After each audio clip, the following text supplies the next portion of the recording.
Hi, and welcome to Kids in a Blanket, a podcast made by kids for kids who love to read and for parents who don't have the time to read to them. Welcome to the first episode of our second season.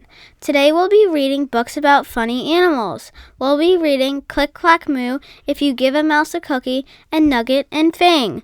Make sure to listen to the end when we tell our joke of the day. Crisis, there are lots of boys and girls who don't have the books and classroom basics they need to learn from home. Visit donorschoose.org/kidsinablanket to make a donation to a student in need.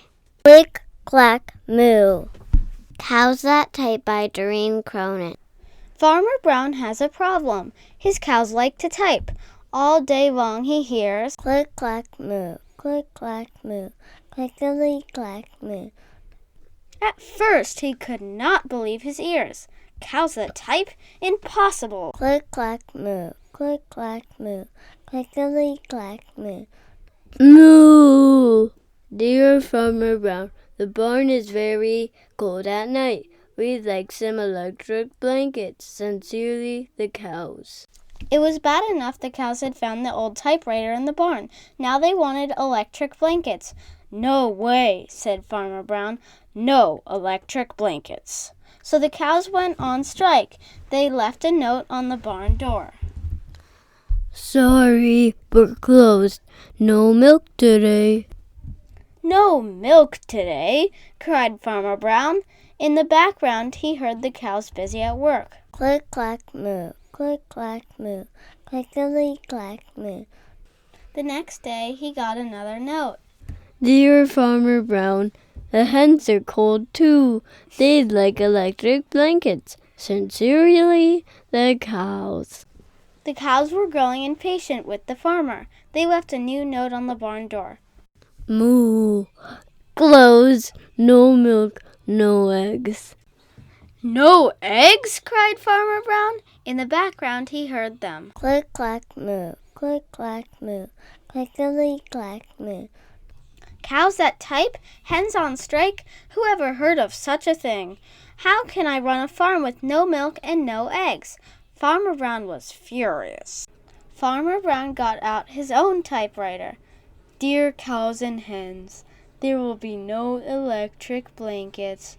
You are cows and hens. I demand milk and eggs. Sincerely, Farmer Brown.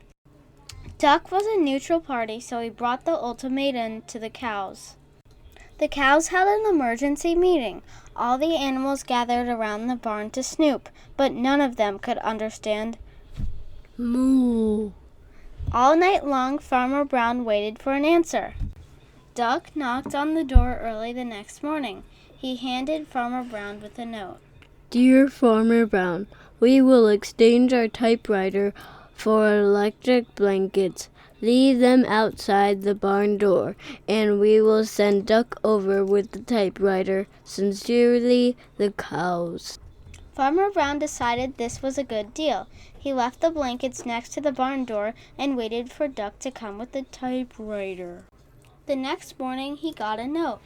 Dear Farmer Brown, the pond is quite boring. We'd like a diving board. Sincerely, the ducks. Click, clack, quack! Click, clack, quack! Clickety, clack, quack! Nugget and Fang. By Tammi, Sauer, and Michael Slack. In the deep, deep ocean, Nugget and Fang were friends. They did everything together. They swam over. Glug. They swam under. Glug, glug. They swam all around. Glug, glug, glug. Life was close to perfect. Until it was time for Nugget to go to school. Mini Minnows, welcome to a brand new year. On Monday, Nugget was busy with Reading. Today's story is about 3 little minnows and a big bad shark. A big bad shark? Ha, said Nugget. Impossible. Nugget was busy with Math. 1 + 1 = 2. 2 + 2 = 4. But what if there were 10 minnows and a shark came along and ate 4 of them? How many minnows are left? Is this a trick question? A shark would never do that, said Nugget. And Nugget was busy with, Science. sharks are scary. Here's the proof, Marine food chain. Shark. Minnows. The stuff on that poster isn't true. said Nugget. My best friend is a shark. Have you lost your gills? Sharks and minnows can't be friends. Hello, sharks eat minnows. Nugget was shocked and apparently delicious. That afternoon, Nugget explained it all to Fang. Sharks are toothy. Sharks are scary. Sharks and minnows can't be friends. Sounds fishy to me. Said Fang. It's true, see? Said Nugget. He held up his test. Then he swam far, far away. Fang's heart sank. There was nothing he could do about being toothy, but he needed his best buddy back. He had to prove that he wasn't scary. On Tuesday, Minnie Minnows had a surprise visitor, a very big surprise visitor. The visitor gave Nugget his friendliest smile. Sharks, swim for your lives! Oh, my algae! Said Nugget. It's Fang! On Wednesday, Fang had a different approach. Dear Nugget, I'd love to have you over for dinner. Sincerely, Fang. He wants to eat you for dinner. Holy mackerel! Said Nugget. On Thursday, Fang tried everything he could think of. A tattoo, a special delivery, You're fantastic. a song and dance, but nothing worked. On Friday, Fang was out of ideas. All alone, he swam over. Blub, He swam under. blub, blub, He swam all around. blub, blub. Nump. Life was not even close to perfect.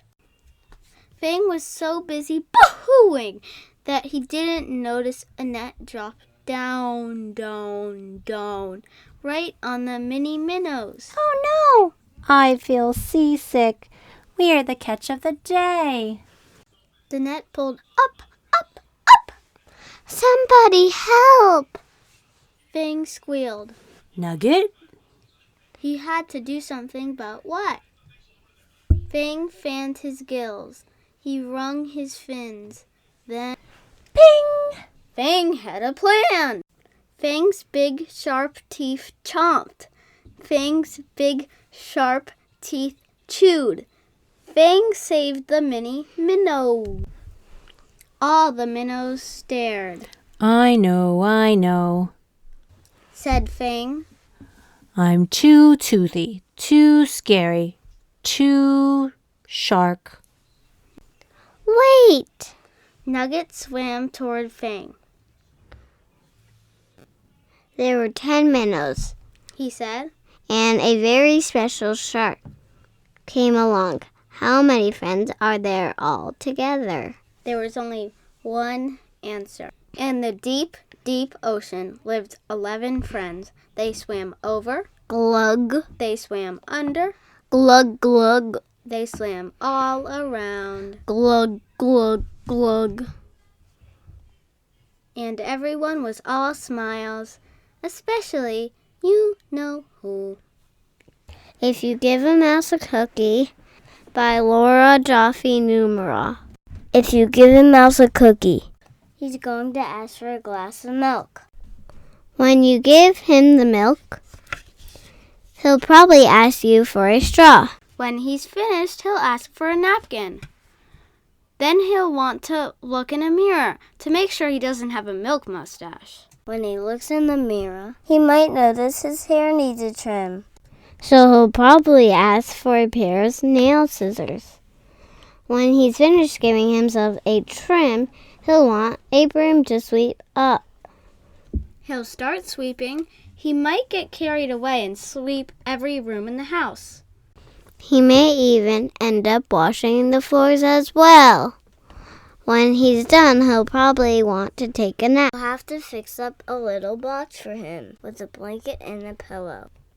He'll crawl in, make himself comfortable, and flip the pillow a few times. He'll probably ask you to read him a story. So you'll read to him from one of your books, and he'll ask to see the pictures. When he looks at the pictures, he'll get excited. He'll want to draw one of his own. He'll ask for paper and crayons. He'll draw a picture. When the picture is finished, he'll want to sign his name. With a pen, then he'll want to hang his picture on your refrigerator, which means he'll need Scotch tape. He'll hang up the drawing and stand back to look at it. Looking at the refrigerator will remind him that he's thirsty. So he'll ask for a glass of milk. And chances are, if he asks for a glass of milk, he's going to want a cookie to go with it.